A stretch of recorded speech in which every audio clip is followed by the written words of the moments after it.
చేరవచ్చిన క్రీస్తు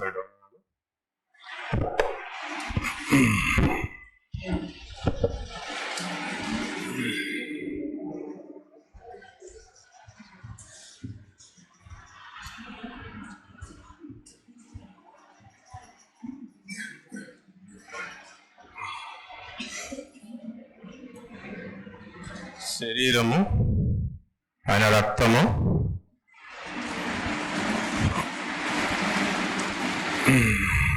మనం ఎప్పుడు చెప్పుకునేది ఇది ప్రభువుల కార్యక్రమంలో అందరూ తెలిసిన విషయాలే. మరి రొట్టె,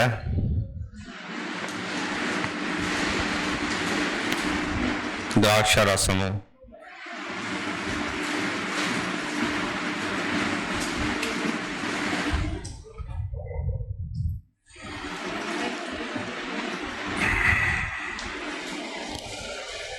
ఈ కార్యక్రమంలో ప్రభువుల కార్యక్రమంలో మనము ఎప్పుడు కూడా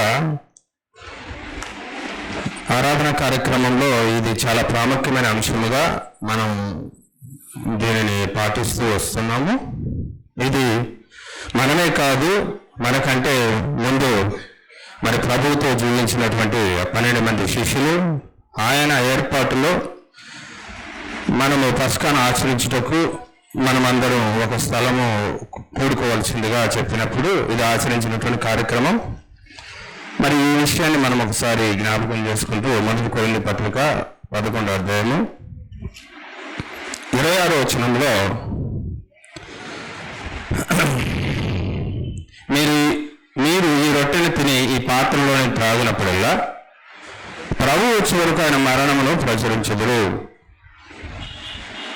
కాబట్టి ప్రభు వచ్చే వరకు మీరు అన్నప్పుడు ఈ ఒక్క మాటలో, మీరు అన్న మాటలో ఇక్కడ 3 వ్యక్తులు మనం చూడొచ్చు ప్రియులారా.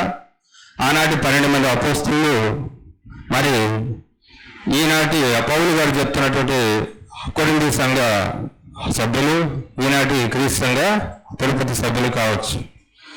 మరి ఇందులో ఉన్నటువంటి మనమందరము ఏమి చేయాలంటే ఈ ప్రభు యొక్క శరీరంలోనూ మరి ఆ యొక్క రక్తంలోనూ పాలు పొందుతున్నటువంటి మనమందరము ప్రచురం చేయాలి అంటున్నారు ఇక్కడ.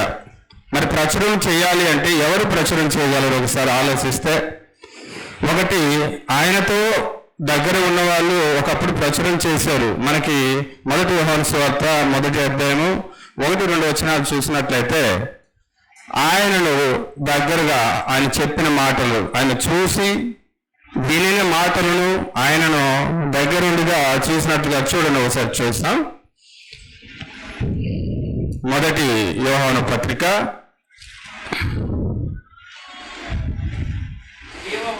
జీవవాక్యమును గూర్చినది ఆది నుండి ఏది ఉండెనో, మేమేది వింటిమో, కనులార ఏది చూసితిమో, ఏది నిదానించి కనుగొంటిమో, మా చేతులు దేనిని తాకి చూసినో అది మీకు తెలియజేయుచున్నాం. కాబట్టి ఇక్కడ ఈ విషయాన్ని ప్రచురం చేయగలిగేటువంటి వ్యక్తులు ఇక్కడ మొట్టమొదటి వ్యక్తులుగా చూసినట్లయితే ప్రత్యక్షంగా చూసిన వ్యక్తులు, ఆయన మాటలను కళ్ళారా ఆ చెవులారా విని ఆయన తాకి చూసినటువంటి వ్యక్తులు. దేనిని గురించి? జీవవాక్యమును గురించినటువంటి మాటలు. జీవవాక్యము అనేది మనం చూసినట్లయితే లేఖనములో దేని గురించి జీవవాక్యం అని చెప్పబడింది అన్నట్లయితే లేఖనములు పరిశీలించడం వలన మనకు నిత్య జీవము అనుగ్రహించబడుతుంది అని చెప్పబడింది. కాబట్టి ఈ లేఖనములు క్రీస్తుని గురించినటువంటి జీవమును వీళ్ళు చూశారు దగ్గరుండి. కాబట్టి వీళ్ళు ఏమయ్యారంటే శిష్యులు, ఈ 12 మంది కేటగిరీలో ఉన్నటువంటి మొట్టమొదటి కేటగిరీ 12 మంది శిష్యులు వీళ్ళు చూశారు, ప్రత్యక్ష సాక్షులు. మరి కొరింథీ పత్రికలో ఉన్న ఆ యొక్క కొరింథీ సంఘం వారు కూడా మరి శిష్యులే. ఈనాటి క్రైస్తవులు ఇక్కడ ఉన్నటువంటి మనము కూడా శిష్యులమే, ఇది తిరుపతిలో ఉన్న వాళ్ళు కూడా. కానీ ఇక్కడ ప్రత్యక్షంగా చూసిన వాళ్ళు ఎవరంటే 12 మంది. వీళ్ళందరూ చేస్తే వీళ్ళు ప్రత్యక్ష శిష్యులు. మరి వీరి గురించి ఏం చెప్పబడుతుందంటే ఆ యొక్క లూకాసు వార్తలో క్రీస్తు ప్రభు వారు అంటున్నారు, 10వ అధ్యాయము 23వ వచనంలో అంటాడు, అక్కడ మీరు చూస్తున్న ఈ కన్నులు ధన్యములైనవి అంటున్నాడు అనమాట. మరి చూస్తున్నటువంటి కన్నులు ధన్యములైనవి అంటే ఎందుకు అంటే మరి ఒకానొకప్పుడు అనేక మంది ప్రవక్తలు, రాజులు ఈ విషయాన్ని చూడలేకపోయారు, వినలేకపోయారు. కాబట్టి మీరు ధన్యులు అన్నారు ఇక్కడ. మరి ఇక్కడ మీరు ధన్యులు అయినప్పుడు ఎందుకు ధన్యులు అంటే వీళ్ళకంటే చూడలేని వారు వీళ్ళకంటే వెనకాల ఉన్నారు అనమాట. ఎవరు ఉన్నారు? ప్రవక్తలు ఉన్నారు, మరి రాజులు ఉన్నారు. వీరంతా కూడా చూడాలి, యేసుక్రీస్తుని చూడాలని ఆదాము దగ్గర నుంచి అబ్రహాము దాకా నిరీక్షించారు కానీ చూడలేకపోయారు. మరి వీళ్ళకంటే కూడా వీళ్ళు ధన్యులంట, ఎందుకు డైరెక్ట్ చూశారు, వింటున్నారు ఆయన మాటలు. కాబట్టి మనకి ఈ మాట చూసినట్లయితే ఎఫెసీ పత్రికలో 3వ అధ్యాయము 5-6 వచనాల్లో ఆయన చాలా స్పష్టంగా చెప్పాడు. ఎందుకంటే ఈనాడు ప్రవక్తలకు అపోస్తలులకు బయలుపరిచిన విషయము, ఆ మర్మం ఏదైతే ఉందో వీరికి అంటే పూర్వకాలంలో ఉన్న వాళ్ళకి బయలుపరచబడలేదు. కాబట్టి ఆ మర్మం ఏదైతే ఉందంటే అపోస్తలులతో పాటుగా అంటే యూదులతో పాటుగా సర్వమానవాళి క్రీస్తులోకి రక్షణలోకి రావాలన్నట్టు ఆ విషయాన్ని చూసిన వాళ్ళు ఎవరంటే అపోస్తలులు. కాబట్టి వీళ్ళు ధన్యులయ్యారు. ఈరోజు వీళ్ళు ధన్యులయ్యారు. ఎందుకు ధన్యులయ్యారంటే వీళ్ళు సమస్తము యేసుక్రీస్తుని చూసి ఆయనను మరి శిష్యులుగా వెంబడించి ఉన్నారు, సమస్తాన్ని వదులుకొని ఉన్నారు ఆయనను. మరి కాబట్టి వీరు ఒక రకమైన ప్రత్యక్ష సాక్షులుగా కూడా మారారు. ఎలాగంటే సాక్షులుగా వీరు ఎలాగ మారారంటే మనకి లూకా సువార్త 23వ అధ్యాయం 31వ వచనంలో యేసుక్రీస్తు ప్రభువారు అంటారు, వీరు పచ్చి మానుకే ఇలాగ చేస్తే ఎండు మానుక ఎలాగ చేస్తారో అంటాడు అనమాట. కానీ పచ్చి మానుకి అంటే జీవులు గల జీవాధిపతికి వాళ్ళు ఏం చేశారు? వీళ్ళు తిరుగుబాటుదారుడిగా ముద్ర వేశారు, మరి ప్రజలను రేపుచున్నాడు అనేటువంటి ముద్ర కూడా వేశారు. మరి ఇంకా చూసినట్లయితే ఈయన మీద తీవ్రమైనటువంటి నేరం మోపి ఈయనని తీసుకెళ్ళి ఆ యొక్క సభలో నిలబెట్టి మరి పిలాతు దగ్గరికి మరి హేరోదు దగ్గరికి తీసుకువెళ్తూ ఈయన మీద నేరాలు మోపుతూ అపహాస్యం చేసి ప్రశస్తమైన వస్త్రాలు చేసి యూదుల రాజు అని అపహరించినటువంటి పరిస్థితి కూడా ఉంది. మరి ఇలాంటి పరిస్థితి ఈయన ప్లేస్ లో ఒక దుర్మార్గుడు నరహంతకుని రిలీజ్ చేయమని కూడా కోరుకున్నారు. మరి సిలువపై ఈయనను వేలాడదీసి చంపారు. మరి ఇది జీవాధిపతి. ఈ విషయాన్ని యేసుక్రీస్తు చెప్పాడు. మరి పచ్చి మానుకే ఈ విధంగా చేశారు, ఎండు మానుక ఎలా చేస్తారు అన్నప్పుడు ఈ విషయానికి వీళ్ళు సాక్షులయ్యారు. అపోస్తలుల కార్యము 3వ అధ్యాయము 15వ వచనంలో చూసినట్లయితే ఈ విషయానికి వీళ్ళు సాక్షులుగా మారారు శిష్యులు. చూడండి, అపోస్తలుల కార్యము 3వ అధ్యాయము 15వ వచనం. మీరు జీవాధిపతిని చంపుతారు కానీ దేవుడు ఆయనను మృతుల్లో నుండి లేపును, అందుకు మేము సాక్షులము. కాబట్టి వీళ్ళు ప్రత్యక్షంగా చూసినందుకు సాక్షులుగా మారారు.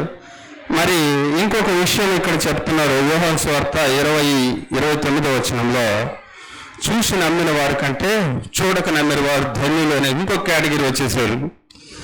ఇది ప్రత్యక్ష సాక్షుల కంటే కూడా ఇంకా ధన్యులు ఎవరంటే చూడక నమ్మిన వారు అంటున్నారు. వాళ్ళు ఎవరైనా మనమే ప్రియులారా. ఈ విషయాన్ని ఇంకా స్పష్టంగా చెప్తూ మనకి పేతురు గారు 1 పేతురు పత్రిక 1వ అధ్యాయము 1 పేతురు పత్రిక 1వ అధ్యాయము 8వ వచనంలో ఈ కేటగిరీ గురించి మనకి చెప్పడం జరుగుతుంది. మీరు ఆయనను చూడకపోయినను ఆయనను ప్రేమించుచున్నారు, ఇప్పుడు ఆయనను కనులారు చూడకయే విశ్వసించుచు మీ విశ్వాసములకు ఫలమును అనగా ఆత్మ రక్షణను పొందుచు చెప్పనసఖ్యమును మహిమయుక్తమైన సంతోషము గలవారు ఆనందించుచున్నారు. కాబట్టి ఈ విధంగా క్రీస్తులో ఈరోజు మనము ఆనందించగలుగుతున్నాం. కాబట్టి మనం ధన్యులమయ్యాం. మరి ఈరోజు మనం పొందుకున్నటువంటి ధన్యత ఎలాంటిదంటే ఆనాడు క్రీస్తు యొక్క శిష్యులు మరి వదులుకున్నారు లోబడి క్రీస్తు రమ్మనగానే. ఏమంటే జబదేయి కుమారులు ఇద్దరు మరి వలలు రిపేర్ చేసుకుంటూ తన తండ్రిని వదులుకున్నారు, తన జీవాన్ని వదులుకున్నారు, జీవితానికి సంబంధించినటువంటి వృత్తిని వదులుకుని వెంబడించాడు. ఈనాడు మనం ఎలా వెంబడించాం క్రీస్తుని అంటే మనము వెంబడించాం. మన తండ్రి కంటేను, తల్లి కంటేను, అన్న కంటేను, తమ్ముడు కంటేను, భార్య కంటేను, పిల్లల కంటేను, మరలా నీకంటే అంటే నా ప్రాణము కంటే నేను ఆ ప్రాణం ఎంత ప్రేమిస్తున్నానో దానికంటే కూడా ఎక్కువగా దేవుని ప్రేమించటంలో మనము విధేయత చూపించున్నాము. కాబట్టి మనము ఆయన్ని ప్రేమిస్తున్నాం అనేటువంటి విషయం అర్థమైంది కాబట్టి ధన్యులం. మరలా సిలువను మోసుకుని వెంబడిస్తున్నాం కాబట్టి మనం పాత్రులము, క్రీస్తుకి శిష్యులయ్యేదానికి పాత్రులము. మరలా మనం ఇంకా ఏం చేయగలిగామంటే ఈ ధన్యులు, చూడక నమ్మినటువంటి ధన్యులు ఇంకా ఏం చేయగలిగారంటే, మరి వీళ్ళు రక్షింపబడిన తర్వాత రక్షణను కొనసాగించటంలో, అంటే గోపురమును కట్టి దాన్ని మరి కొనసాగించేటువంటి పరిస్థితి ఉందా లేదా అని కూర్చొని తగలబడి చూసుకోరా అనేటువంటి విషయంలో కూడా మనము ధన్యులమే. మరి కొనసాగిస్తున్నాం. మరి పోరాటాలు ఉంటాయి, ఈ పోరాటంలో గెలవగలమా లేకపోతే రాజీ పడగలమైనటువంటి విషయాలు పక్కన పెట్టి గెలవాలి అనేటువంటి క్రీస్తును చూసి ముందుకు సాగుతున్నటువంటి ధన్యులం. కాబట్టి ఈ విధంగా క్రీస్తును మనము వెంబడిస్తూ ఉన్నాం కాబట్టి ఈ విధంగా చూడకనే ఇన్ని విషయాలు చేస్తున్నాం కాబట్టి మనం ధన్యులం ప్రియులారా. మరి ఈ ధన్యతలో చివరిగా మనం చెప్పుకోవాల్సిన విషయం ఏంటంటే గలతీ పత్రిక 2వ అధ్యాయం 20వ వచనంలో, గలతీ పత్రిక 2వ అధ్యాయం 20వ వచనంలో, నేను క్రీస్తుతో కూడా సిలువ వేయబడి ఉన్నాను, ఇకను జీవించేవాడు నేను కాను, క్రీస్తే నా యందు జీవించుచున్నాడు. నేనిప్పుడు శరీరమందు జీవించుచున్న జీవితము నన్ను ప్రేమించి నా కొరకు తను తాను అప్పగించుకున్న దేవుని కుమారుని యందు విశ్వాసం వలన జీవించుచున్నాను. కాబట్టి మనం ధన్యులు, చూడక నమ్ముతున్నాం కాబట్టి ఇంత గొప్ప ఆశీర్వాద ఈ కార్యము కాబట్టి మనం సాక్షులుగా మిగిలాం. ఈరోజు శిష్యులుగా వెంబడించాము. ఈరోజు ఆయన మరణాన్ని ప్రచురం చేస్తున్నాం. కాబట్టి ఈ మరణాన్ని ప్రచురము మనం ఎందుకు చేస్తున్నాం ప్రియులారా? మనం నిత్య జీవం పొందాలి, ఆశీర్వాదానికి వారసులు అవ్వాలి. మరి ఆశీర్వాదానికి వారసులయ్యేటువంటి కార్యక్రమం ఈ కార్యక్రమంలో చూస్తే ఒక పాజిటివ్ థింక్ చూసినట్లయితే యేసుక్రీస్తు ప్రభువారు లూకాసు వార్త 24వ అధ్యాయంలో ఈ యొక్క రొట్టెను తీసుకొని 24వ అధ్యాయము 30వ వచనం చూసినట్లయితే 24:30 ఆయన వారితో కూడా భోజనంలో కూర్చున్నప్పుడు ఒక రొట్టెను పట్టుకుని స్తోత్రం చేసి దాన్ని విరిచి వారికి పంచిపెట్టగా వారి కన్నులు తెరవబడి ఆయనను గుర్తుపట్టింది. అంతటా ఆయన వారికి అదృశ్యుడైన. ఈ రొట్టెను చేత పట్టుకోగానే విరిచి ఆయన చేతికి ఇవ్వగానే వారు దాన్ని భుజించడంతో వారి కళ్ళు ఏమైనాయంట తెరవబడ్డాయి. మరి 45వ వచనంలో చూసినట్లయితే వారి కళ్ళు తెరవబడటమే కాకుండా అప్పుడు వారు లేఖనములు గ్రహించినట్లు ఆయన వారి మనసును తెరిచెను. ఈ యొక్క కార్యక్రమంలో జరిగినటువంటి పాజిటివ్ థింక్ మనం మంచిగా యోగ్యముగా ఆలోచించి ఇందులో చేయవేసినట్లయితే మన కళ్ళు తెరవబడతాయి. లేఖనములు గ్రహించేటువంటి మనసు మనకు వస్తుంది. లేఖనములు మనం గ్రహిస్తే ఏమవుతుందంటే యోహాను 5:39లో చెప్పినట్లుగా లేఖనములు మనం పరిశీలించటం వలన మనకి నిత్య జీవం ఉంది. లేఖనములు అనే విషయం మనకు స్పష్టమవుతుంది. ఒకవేళ మనం అయోగ్యంగా ఈ యొక్క రొట్టెలో ఈ యొక్క ద్రాక్షరసన బలలో పాల్గొన్నట్లయితే మనము ఏమవుతాం అది కూడా చూస్తాం. యోహాను సువార్త 13వ అధ్యాయము 26వ వచనము. యోహాను సువార్త 13వ అధ్యాయము 26వ వచనము. అందుకు యేసు నేను ఒక మొక్క ముంచి ఎవరికి ఇచ్చేదనో వాడే అని చెప్పి ఒక మొక్క ముంచి సీయోను కుమారుడు ఇస్కరియోతు యూదాకు ఇచ్చినాం. కాబట్టి 27వ వచనం, వాడు ఆ మొక్కను పుచ్చుకోగానే సాతాను వారిలో ప్రవేశించిన యేసు నీవు చేయుచున్నది త్వరగా చేయమని చెప్పాను. 30వ వచనంలో చూసినట్లయితే వాడు ఆ మొక్క పుచ్చుకొని వెంటనే బయటికి వెళ్ళాను. కాబట్టి ఇలాంటి పరిస్థితి మనకు రాకూడదు. ఈ యొక్క కార్యక్రమంలో మనం ఆశీర్వదింపబడే వారికి ఉండాలి. కానీ మనం ఇందులో చేయి వేసి దేవుని నుంచి దూరం అయిపోయేటువంటి దుస్థితి తెచ్చుకోకూడదని ఇలాంటి స్వయం పరిశీలన ప్రతి ఒక్కరూ మనము పరిశీలించుకొని ఈ యొక్క కార్యక్రమంలో పాల్గొనాలి. కాబట్టి మరి అందరం ఒకసారి మనల్ని మనం స్వయంగా పరిశీలించుకుంటూ మరి యోగ్యముగా ఇందులో వేయగలుగుతున్నామా లేదా అనేటువంటి అంశానికి మనం అందరూ రావాలని కోరుకుంటూ మరి ప్రభు తాను అప్పగింపబడిన రాత్రి ఒక రొట్టెను ఎత్తుకొని మరి ఇది నా శరీరం అని చెప్పుకున్నాడు. కాబట్టి ఆ యొక్క రొట్టెను తినప్పుడంతా మనం అది ఆయనను జ్ఞాపకం చేసుకున్నట్టుకు, ఆయన మరణమును జ్ఞాపకం చేసుకున్నట్టుకు